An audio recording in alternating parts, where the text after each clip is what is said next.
So, have you ever wondered if you could design a society to be immune to its own worst habits? I'm not talking about more laws or police, but about using education itself as a kind of social vaccine.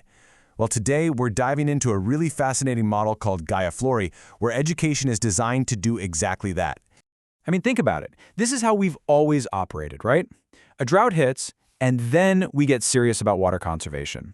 A conflict breaks out, and then we figure out mediation. We are brilliant at adapting, but we almost always adapt in reaction to a crisis that's already happening. But here's the thing. In our super-connected, fast-moving world, that reaction time is shrinking. A crisis can spiral into a catastrophe before we even have a chance to respond. You know, that gap between a problem popping up and our ability to solve it, that's becoming one of our biggest vulnerabilities. And this is where Gaiaflori proposes something pretty radical. Instead of building a society and then trying to patch up the holes as they appear, what if protection and self-correction were baked into the system's DNA from day one? This brings us to the core concept of the whole model, this idea of a social immune system.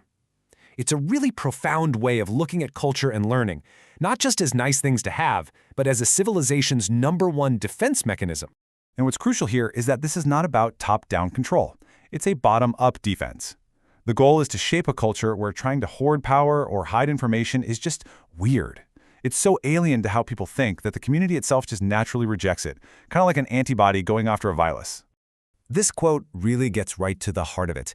It's not magic, it's pedagogy. The entire way they teach, their whole educational framework, is intentionally designed to be the delivery system for this social immunity.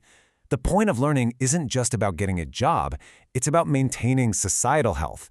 But, how does that actually work? So how do you build this immunity? Well, it all starts with something called the pedagogy of circulation. And pedagogy is really just a fancy word for the method and practice of teaching. So think of these next principles as the active ingredients in the vaccine, and they're given to every child from the moment they start learning. It all boils down to these 3 simple but really profound principles. First, knowledge isn't something you hoard to get ahead. It's a community asset. And if you know something, it's your duty to teach others. Second, nobody gets to be the boss forever. Leadership roles are temporary jobs that everyone rotates through. And third, looking out for the community isn't somebody else's problem, it's everyone's responsibility. And you can just see how this way of thinking becomes second nature. It's not some rule you have to memorize, it's the world you grow up in. From the time you're a kid, you learn that your value comes from sharing what you know and taking your turn to serve the group. Learning isn't for personal gain, it's to empower you to contribute. So what's the end result of an educational model like this? Well, it creates a society where trust isn't just a warm, fuzzy feeling. It's a structural feature. It's literally built into the architecture of daily life, because the system is designed from the ground up to be transparent and resist corruption.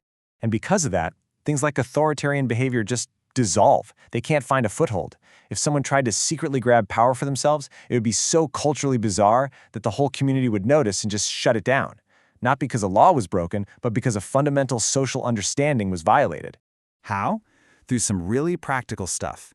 All major decisions are made out in the open. Key jobs are constantly rotated. Any citizen can check the books on any process. And, because teaching is a duty, knowledge can't be weaponized by keeping it secret. The system creates what the source material calls a living predictability. You can trust it because you can see it. This quote just perfectly sums up the simple, common-sense outcome of this whole design. When they say listen to Gaia, they're talking about this deep-seated value of respecting the environment and nature's limits before you do anything. It's a living social contract that everyone gets because they've practiced it their whole lives. Exploring a model like Gaiaflori isn't just some academic exercise.